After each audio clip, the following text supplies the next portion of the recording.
Ini orang harus ditahan. Ya. Kenapa seseorang ditersangkakan dan kemudian tidak ditahan? Itu supaya karena dinilai dia kooperatif dan lain-lain sebagainya. Tapi kalau ada yang orang seharusnya ditahan tapi tidak ditahan, sementara perbuatan yang dilakukan dia ulang-ulang terus. Ini sebenarnya yang kita harus hajar di sini Polda Metro Jaya.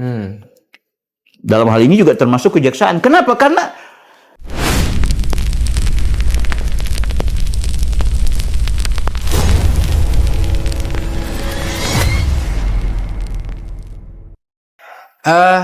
kali ini saya pengen membedah satu persatu terkait dengan kasus ijazah ini, karena bagi mereka Roy Suryo CS ini kan menganggap mereka adalah yang paling benar selalu.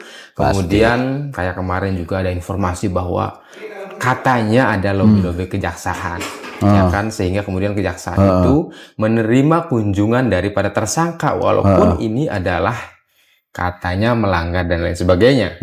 Ya, harusnya tidak ada komunikasi seperti itu dan sebagainya. Nah, kita akan bahas arahnya ke sana, Bang. Terkait dengan kemudian kecurigaan netizen terkait pertemuan mereka dengan kejaksaan. Bagaimana pendapat Bang Bil terkait itu? Sekarang begini, Mas. Di tengah kita bikin video ini, teman-teman yang nonton bisa saja sudah langsung skip. Ada yang sudah meninggalkan pembicaraan kita. Mungkin ada juga yang masih tetap stay gitu. Siap. Saking orang sudah bosan dengan pembahasan soal isu ijazah. Nah, tingkat kebosanan ini bukan cuma soal kita mau bicara apakah benar ijazah asli, ijazah palsu, ijazah ada atau tidak ada. Betul. Tapi sekarang ini udah nggak penting Roy Suryo dan kawan-kawan koar-koar bicara soal Jokowi itu ijazahnya atau data-datanya dari PDIP nggak sesuai A, B, C, D dengan KPU. Udah nggak penting itu. Itu biarin aja mereka koar-koar. Kalau para pendukung Pak Jokowi dan masyarakat yang waras sekarang sedang menunggu langkah konkret yang dilakukan oleh kejaksaan untuk kemudian melakukan proses persidangan yang bisa saja diawali dengan penahanan terhadap para tersangka atau kemudian tidak ditahan tapi tetap diproses sidang. Apapun, yang paling penting sekarang adalah kepastian hukum. Itu yang menjadi konsensus kita dulu. Nah, sekarang kalau soal isunya bahwa di belakang semua ini ada pihak-pihak yang mencoba untuk menahan, ada hal-hal yang kemudian membuat kejaksaan dan juga Polda Metro Jaya mengalami kesulitan atau keterlambatan dalam menentukan bahwa mereka ini langsung ditahan atau disidang seperti apa, kita tidak bisa menutup mata bahwa ini menjadi pertanyaan banyak kalangan. Ada pihak-pihak yang menganggap, ya baik dari relawan Pak Jokowi, pendukung Pak Jokowi, dan juga para subscriber YouTuber Nusantara kita ini, pasti menganggap bahwa ada orang besar yang mencoba mengintervensi hukum agar Refli Harun itu kliennya tidak ditangkap. Itu pasti. Aku tuh lihatnya begini, friend. Refli Harun di beberapa podcastnya dia mengundang narasumber-narasumber yang sebenarnya narasumber itu adalah elit politik negeri, bahkan pejabat negeri. Dia menteri ada, wakil menteri ada, ya kan? Dosen ya sebut ada. saja kayak dosen juga ada, sebutlah kayak Fadlizon, terus menteri yang belum lama ini dilantik ini, siapa kayak itu aku lupa namanya, yang mantan narapidana yang kemudian belum lama dilantik itu kan. Artinya yang mau aku bilang begini, bahwa ternyata Refli Harun sengaja kemudian memberikan kode kepada ruang publik, terutama para pendukungnya mereka. Jangan khawatir dengan perkaranya Roy Suryo ini. Nggak akan nyampe untuk menangkap kepada Roy Tiva terutama, ya kan? Kenapa ada terutama ini? Nggak tahu, pokoknya aku mau bilang itu. Pokoknya nggak usah dikhawatirkan. Confirm dengan pernyataan Ahmad Hozinuddin di saat rakyat bersuara. Dia bilang begini, saya pastikan Roy Suryo dan klien saya yang lain dan teman-teman saya tidak akan pernah ditangkap sampai dengan saat ini. Dan gitu. Nah, di sini kita akhirnya berkesimpulan bahwa benarlah ada elit politik besar yang mencoba mengintervensi hukum di negeri ini, ya kan? Tapi apapun, Mas, yang jangan dilupakan bahwa bisa saja ada penyidik yang bisa diintervensi oleh atasannya dan atasannya diintervensi oleh atasannya lagi. Tapi bisa saja ada penyidik yang punya idealisme dan punya integritas dan siap mempertaruhkan harkat dan martabat serta jabatannya untuk kemudian melanjutkan kasus ini karena dia menganggap bahwa ini barang harus diselesaikan. Ini barang harus kemudian diproses. Tidak boleh dibiarkan sehingga itu barang ini jalan. Nah, jadi kalau pertanyaan pentingnya apakah kemudian kejaksaan diintervensi atau tidak, ya itu urusan kita nggak bisa mengada-ada dan kita nggak bisa berspekulasi. Tapi yang paling penting di sini bahwa benar ada aroma-aroma yang mencoba untuk menghambat proses hukum yang berkaitan dengan fitur Apakah ijazah. Bang Bill, intervensi ini hanya sebatas melihat sampai di dalam tadi memobilisasi misalkan orang figur X, bahkan cawapres juga yang nggak jadi juga kemudian menjadi pembicara di dalam podcast Refli Harun itu, atau misalkan tadi dosen, ex-menteri dan sebagainya. Apakah hanya sebatas itu intervensi? Artinya kan ini intervensi publik. Apakah misalkan lebih jauh lagi ada sebuah intervensi yang langsung instruksi terhadap pihak kejaksaan katakan, stop loh, jangan dulu sampai ada misalkan adanya P21 lah, adanya penangkapan lah dan sebagainya. Apalah itu bahasanya. Iya. Sampai ke situ nggak? Hal itu akan terbukti kalau bulan Juni ini tidak ada proses. Oke. Jadi kalau bulan Juni ini tidak ada penahanan atau proses persidangan atau minimal pengumuman dari kejaksaan secara langsung bahwa berkas perkara yang sudah diserahkan oleh Polda Metro berkas perkara yang sudah diserahkan oleh Polda Metro Jaya kepada pihak kejaksaan sudah diterima dan juga siap untuk diproses. Kalau tidak ada klarifikasi atau pengumuman dari kejaksaan, maka patut kemudian kita menduga intervensi elit besar yang bahkan aku mau mengatakan di sini ada orang yang punya power cukup tinggi di negeri ini yang kemudian membuat kasus atau perkara Roy Suryo ini bisa tertahan. Itu pasti.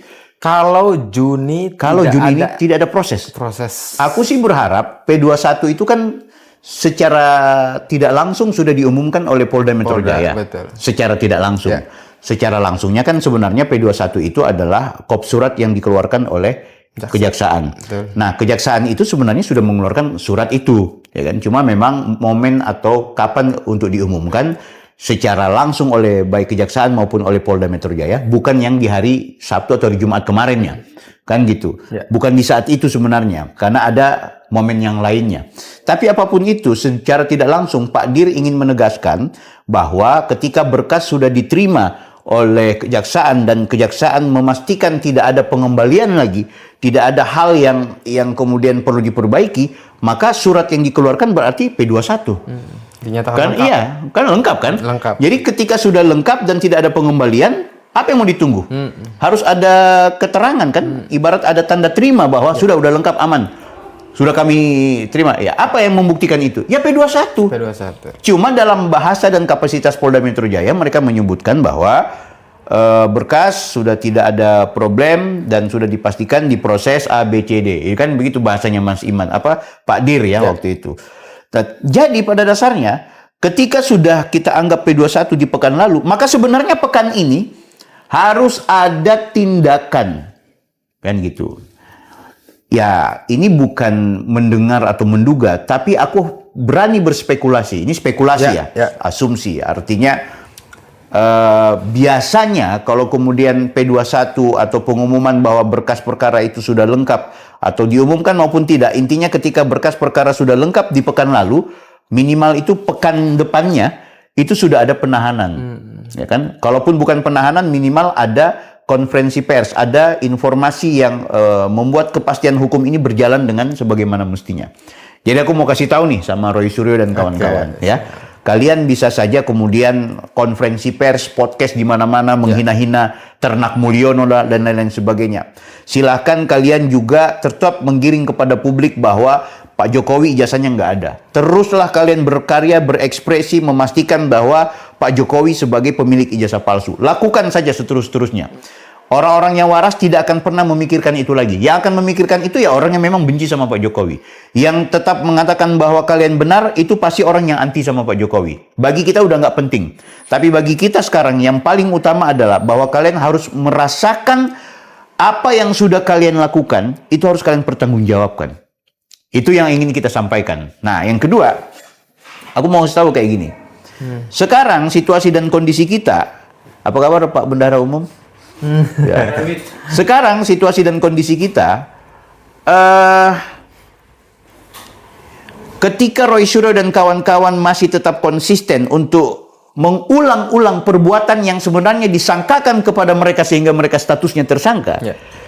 Ini sebenarnya tuntutan publik atas nama hukum meminta kepada penegak hukum, hey, ini orang harus ditahan. Ya. Kenapa seseorang ditersangkakan dan kemudian tidak ditahan? Itu supaya karena dinilai dia kooperatif dan lain-lain sebagainya. Tapi kalau ada yang orang seharusnya ditahan tapi tidak ditahan sementara perbuatan yang dilakukan dia ulang-ulang terus. Ini sebenarnya yang kita harus hajar di sini Polda Metro Jaya. Dalam hal ini juga termasuk kejaksaan. Kenapa? Karena seseorang itu kenapa harus ditahan supaya tidak mengulangi perbuatan-perbuatannya gitu. Betul. Minimal tidak menghilangkan alat bukti, tidak keluar negeri, tapi salah satu di antaranya juga tidak mengulangi perbuatannya. Nah, yang dilakukan oleh Tifa dan juga Roy Suryo apa? Selalu mengulang. Mengulang-ulang. Ini permasalahan bersama, Bang, yang beredar di media sosial bahwa pertanyaannya apakah penegak hukum dalam hal ini Polda tidak berani menangkap. Sedangkan tadi yang dinyatakan bahwa pengulangan itu selalu terjadi dan tiap hari, tiap waktu, tiap saat kira-kira begitu. Ini intervensi politiknya kan tinggi, ya. Karena ini juga kasus yang terlalu ribut di media sosial. Kita tahulah gaya-gaya Refli Harun dan juga Roy Suryo serta kawan-kawan yang selalu menggunakan media untuk kemudian menggiring opini publik agar kemudian membuat sesuatu yang berpotensi terjadi konflik. Polda Metro Jaya itu menghukum tidak hanya pada aspek hukum semata, tapi mereka menghukum juga mempelajari dan memahami situasi kondisi secara sosiologis dan psikologi publik, ya kan? Oke, banyak orang yang mendukung supaya Roy Suryo dan kawan-kawan itu segera ditangkap. Tapi ada juga orang-orang yang berani kalau seandainya ditangkap maka akan terjadi sesuatu yang tidak kita inginkan. Sehingga itu selama kasus ini dalam konteks hanya pencemaran nama baik, maka ya sudahlah kalau begitu kita biarkan. Tapi ingat, Polda ini kecolongan. Di luar soal mereka mungkin melakukan pembiaran dalam artian tidak menangkap karena perspektif dan subjektivitas mereka, dan juga pasti diintervensi oleh elit-elit tertentu. Yang terjadi hari ini adalah kecolongan. Kenapa kecolongan? Karena mereka tidak berhenti untuk berkoar-koar. Kan yang pertama itu. Nah, yang kedua yang jangan dilupakan adalah bahwa nampaknya Polda Metro Jaya ini melihat para pendukung Pak Jokowi ini enak diajak negosiasi. Kalau Pak Jokowi yang dikorbankan, pendukung Pak Jokowi, relawannya Pak Jokowi nggak mau demo-demo, nggak ribut-ribut. Tapi kalau seandainya mereka yang kemudian tidak merasa dimenangkan atau merasa mereka itu yang akhirnya dikorbankan, langsung ribut, demo, kan gitu, demo berjilid-jilid, kan gitu. Nah, jadi kayaknya aku lihat, terlihat bahwa Pak Jokowi dan pendukungnya kayaknya masyarakat kelas atas sekarang. Karena waras, nggak mau bertikai, kalaupun cuma konferensi pers sesekali, kan gitu. Bukankah kondisi seperti ini adalah disebabkan karena kurang tegasnya penegakan hukum? Memang. Nah, ini kan permasalahannya. Andai kata hukum ini ditegakkan dengan baik, tangkap. Ini oke lah pencemaran baik, hal-hal yang katakan di bawah korupsi dan sebagainya. Tapi kalau hukum ditegakkan dengan baik, comot selesai. Dan ini berdasarkan hukum kok, undang-undang kok, kira-kira. Akhirnya kegaduhan terjadi, mereka selalu kemudian mengglorifikasi yang sesuatu yang salah kira-kira. Bahkan ini dampaknya adalah akan mendoktrin masyarakat. Sesuatu yang salah bisa dibenarkan, kayak gitu. Betul. Ini kan berbahaya sekali. Sangat berbahaya. Ini akan menjadi karakter bangsa, Bang. Karakter menjadi masyarakat. Ketika yang salah dianggap sebagai suatu pembenaran atau kebenaran. Nah, ini harusnya kuncinya tadi penegak hukum. Iya. Memang. Jadi ini kecolongan. Itu aku bilang kecolongan dan blunder gitu. Nggak usah mentalitas ini bukan cuma soal bagaimana kemudian publik kita terbelah dan lain sebagainya. Publik kita jenuh pun sudah menjadi mental terbaru gara-gara kasus yang bertele-tele ini. Ini aku tanya, ini ada berisi aku mau nanya, Vivi, aku mau nanya sama lo subscriber lo yang bicara soal ijazah pasti bosan kan? Bosan banget. Iya kan? Mam, ini ada bendara umum. Bagaimana? Lo punya YouTube gimana? Subscriber kalau bicara soal ijazah pasti kan bosan pada bicara soal ijazah. Artinya ngamuk lah ya. Kan gitu. Ada yang bosan, ada nggak? Kan gitu. Pengen lihat baju orange. Iya, rata-rata orang sudah tidak mau dengar penjelasan soal apapun. Yang mereka mau tahu kapan ditangkap. Kemarin kapan P21? P21 udah selesai.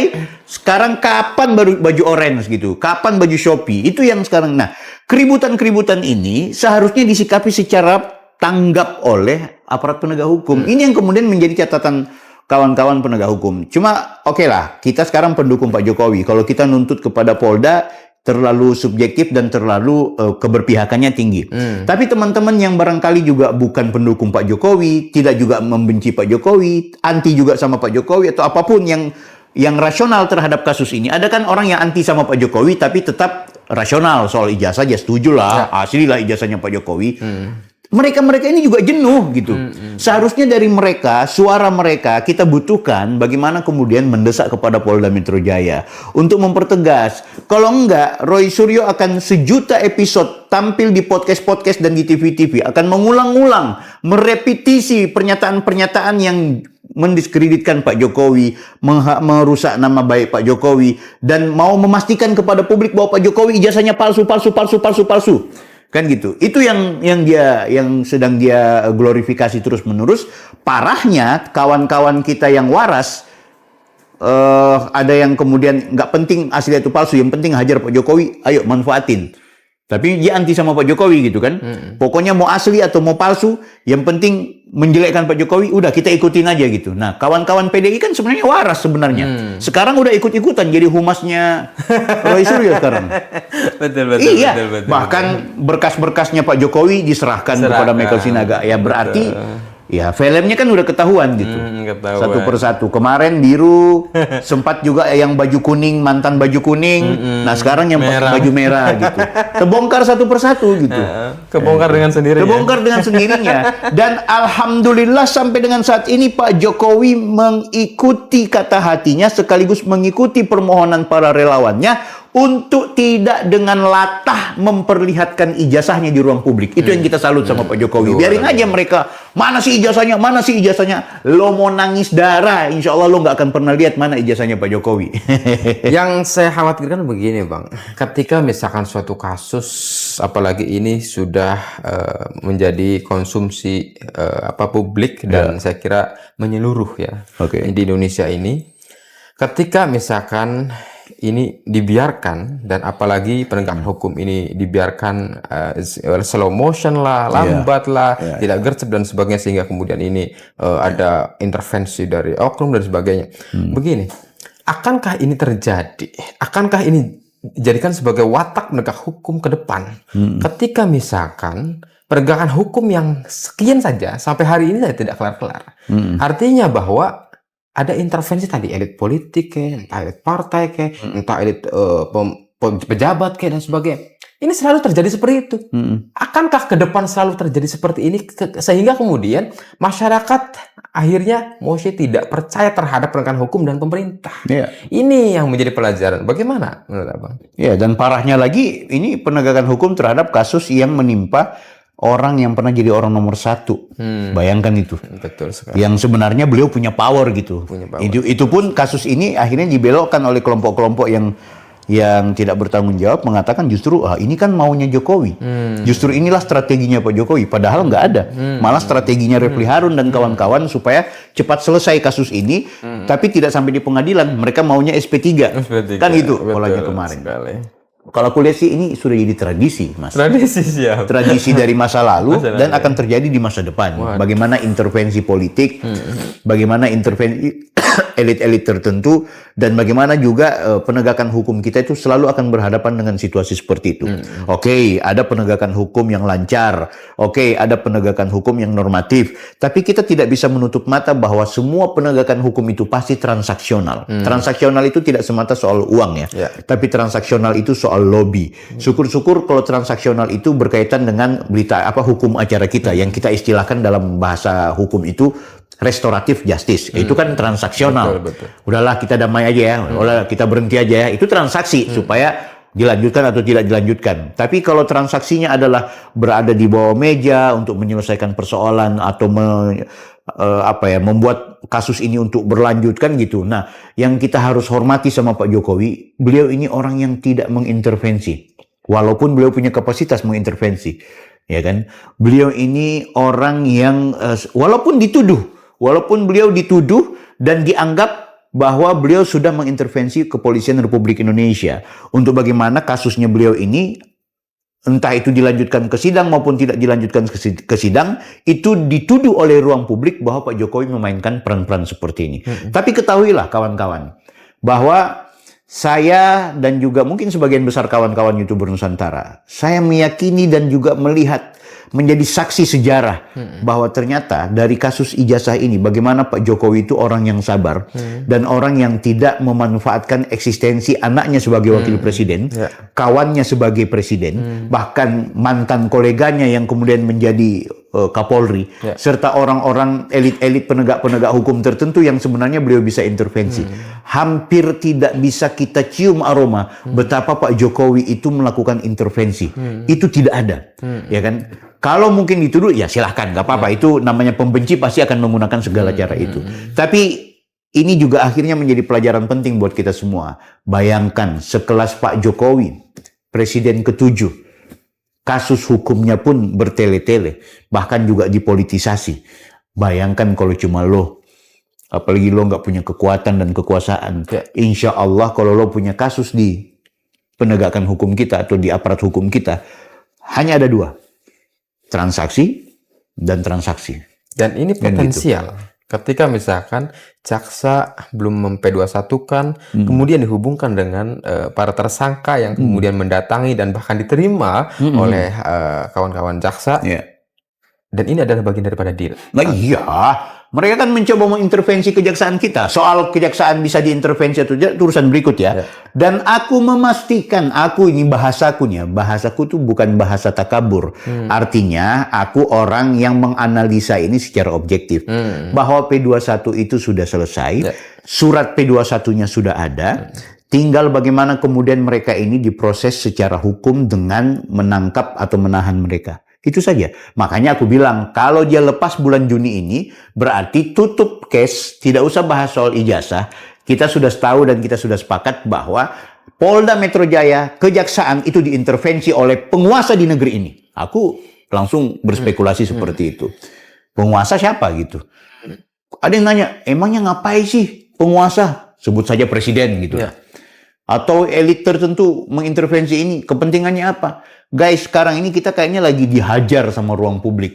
Pemerintah kita sekarang dihajar sama ruang publik. Ya, spekulasi ruang-ruang publik juga akhirnya beropini. Jangan-jangan supaya menyelamatkan nama baik atau eksistensi pemerintah kita, dibuatlah kasus-kasus yang tidak berkaitan dengan problem pemerintah, itu biar nafasnya panjang dan viral-viral terus. Coba lo bayangin, kasus MBG, kasus BGN, kasus apa lagi? Korupsi Wamen kemarin, ya kan, ada isu yang tidak baik di istana, ada isu-isu buruk, ya, komunikasi publik yang nggak baik di pemerintah kita. Kalaupun itu viral, kalaupun itu rame, 2 menit, tetap menit ketiganya ijazah, menit keempatnya Roy Suryo, menit kelimanya Abdul Ghafur, menit keenamnya Refli Harun, ada Michael Sinaga, berputar begitu terus algoritma kita itu. Jadi orang sudah mau bicara dolar udah naik. Ini bagaimana keributan-keributan di ruang publik kita? Bagaimana jual titik BGN atau MBG itu? Ributnya 5 menit. Menit ke-6-nya berubah lagi ke Jokowi. Dalam artian ributnya ke ijazah lagi. Nah, akhirnya dari kondisi situasi yang Abang bicarakan barusan adalah akhirnya pemerintah mengakui dan artinya mengaminkan, membolehkan ya ketika ijazah ini, kasus ijazah Roy Suryo ini, ijazah palsu Pak Jokowi yang diduga oleh Roy Suryo ini bergulir terus. Karena apa tadi? Seakan-akan masyarakat yang lain juga mengatakan itu, Bang. Ini demi menutupi kasus-kasus yang sudah ada. Ya, akhirnya begitu kan? Yang aku bilang tadi adalah opini yang berkelindan di ruang publik. Ya. Aku nggak bilang itu pendapatku, tapi pendapatku ini muncul dari ruang publik. Ada juga yang berspekulasi, memang Pak Jokowi juga yang memainkan ini kok. Kenapa? Supaya nafasnya panjang, nama Pak Jokowi diglorifikasi terus sebagai orang yang dikorbankan, yang difitnah-fitnah, supaya nama Pak Jokowi bagus, supaya Pak Jokowi nanti kalau belusukan untuk menjelang 2029 namanya tetap eksis. Ada yang berspekulasi seperti itu. Maksudku begini, persoalan benar atau tidak, betul apa yang menjadi opini itu urusan berikut. Tapi itu semua muncul gara-gara apa? Gara-gara lambatnya penegakan hukum kita. Tapi sekali lagi, kita cukup bersabar saja. pekan ini sampai dengan akhir Juni, kalau memang kemudian tidak ada penahanan terhadap Roy Suryo dan kawan-kawan, kalaupun tidak mau ditahan, minimal ada petunjuk terbaru bahwa persidangan akan dimulai pada tanggal berapa, di bulan apa, di hari apa. Kalau sudah ada petunjuk seperti itu, berarti ini kasus jalan. Tapi kalau tidak ada petunjuk, mereka tidak ditahan, tidak ada info kapan sidang, wallahul muwafiq ila aqwamit thoriq. Wassalamualaikum warahmatullahi wabarakatuh. Close case. Iya, Bang. Akhirnya aku berpandangannya seperti itu. Terkadang saya setuju, Bang, dengan sebagian ucapan daripada Tifa nih. Iya. Kenapa Yang Tifa bilang apa dia? mengatakan bahwa presiden ini harus turun tangan. Terkadang saya setuju, kenapa dalam kasus ini harus turun tangan? Karena penegak hukum dengan misalkan ketelitian dan sebagainya, persamaan di atas hukum dan sebagainya, setahun lamanya kemudian sekarang kejaksaan. Seakan ini kan lamban nih, slow motion nih. Dan sebenarnya ketika ada intervensi pemimpin negara saja, cepat selesaikan. Ini akan cepat, Pak. Selesaikan itu kasus sepele kok, itu mudah kok, itu kira-kira sebagai seorang pemimpin selesai itu barang. Cuma terlalu kecil lah urusan. Pak Prabowo tuh sekarang lagi mikir bagaimana dolar turun. Pak Prabowo lagi mikir bagaimana lancarnya BGN. Karena urusan Pak Jokowi, ijazahnya ini tidak merugikan, tapi menguntungkan. Siapa yang untung? Pak Jokowi untung, pembencinya untung, YouTuber-YouTuber pendukungnya untung, bahkan YouTuber-YouTuber pembencinya juga untung. Semua untung loh. Kasih tahu sama saya, siapa yang dirugikan dari kasus ijazah Pak Jokowi secara material? Masyarakat. Enggak, mereka nggak dirugikan secara material. Dirugikan, artinya terdoktrin tadi, Bang. Oke, berarti itu rugi secara psikologi ya. Tapi secara material tidak ada yang dirugikan. Material, setidaknya begini, Bang. Waktu mereka tersita dengan cara menonton ini, yang seharusnya bekerja lah, tapi menonton, kira-kira gitu. Tersita waktu kan? Oke. Anggap saja. Dulu saya misalkan bekerja. Artinya kesalahannya ngapain dia tonton kan gitu logikanya. Karena itu tadi memantau setidaknya kan entitas bangsa, Bang, ya, masyarakat itu kan. Dan tugas sebagai agent of change kira-kira akan sebuah perubahan untuk bangsa ini. Minimal kontribusi mereka ini mengawal kasus ini, ayo dong selesaikan kira-kira. Justru dalam hal ini kemudian waktu dirugikan kan, dan sebagainya kira-kira. Nah, ini juga pendapat ruang publik juga. Berarti itu kan aspek apa ya? Aspek non materialnya ya.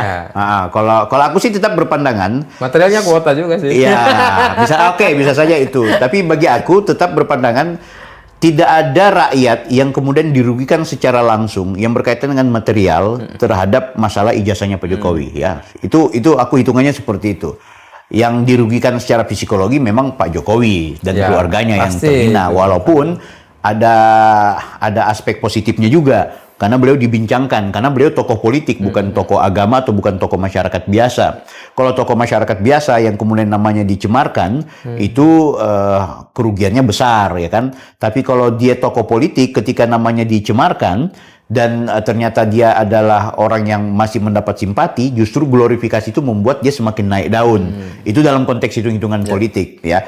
Jadi tidak mungkin kemudian Pak Prabowo akan mengintervensi ini dalam artian akan turun ke lapangan. Kalaupun kemudian Pak Prabowo menikmati juga, bahkan mungkin menyuruh oke, lanjutin aja terus sampai dengan 2029, ya itu kepentingan secara politis juga kan gitu.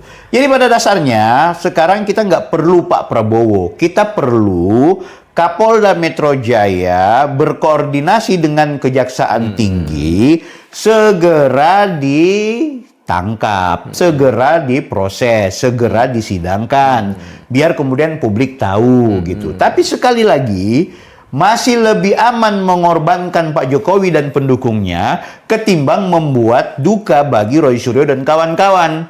Karena kalau Pak Jokowi dan orang-orangnya, mereka jadi korban, tetap damai, tetap tentram.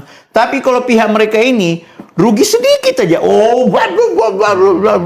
keramaiannya di mana-mana gitu. Jadi kadang-kadang aku pikir kelihatan kok mana masyarakat yang punya kualitas pemikiran yang positif dan mana masyarakat yang nampaknya berada di pikiran-pikiran yang jatuh.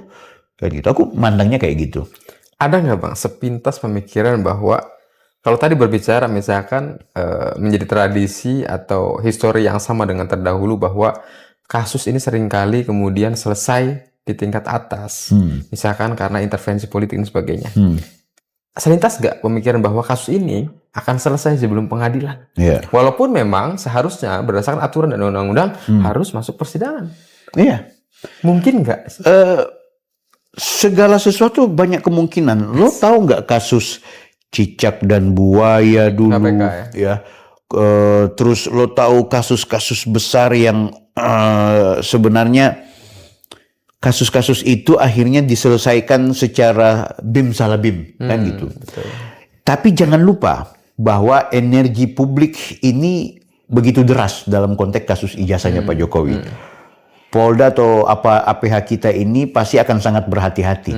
Mereka tidak mungkin kemudian membuat sebuah tindakan upaya yang spekulatif sehingga mereka juga dikorbankan secara kelembagaan. Dan itu bisa saja posisinya kedua-duanya.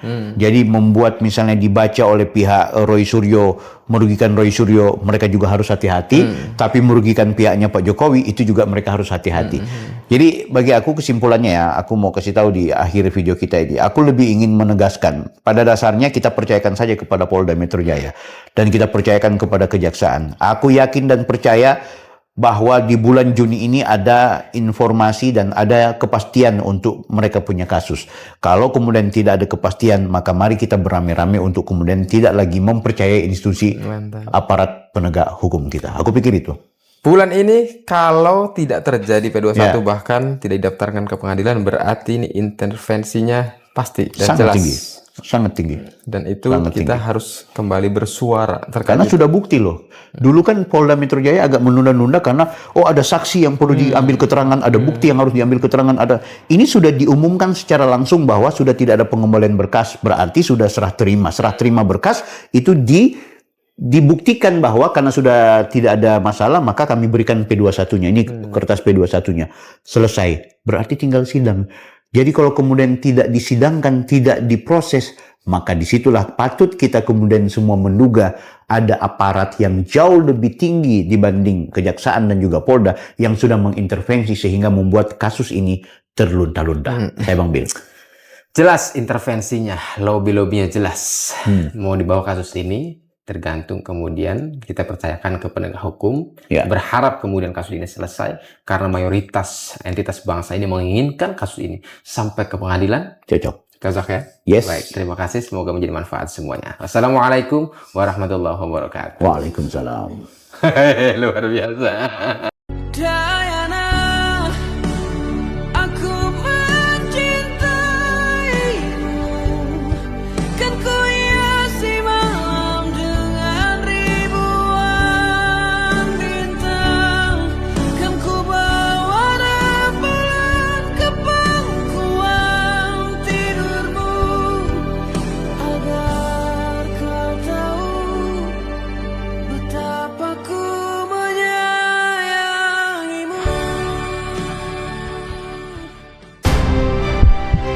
Selama nadi ini masih berdenyut, suara kebenaran tak akan pernah surut. Kami berdiri tegak, merajut fakta untuk negeri. Karena detak jantung kami adalah dedikasi untuk informasi yang hakiki. Kami, YouTuber Nusantara.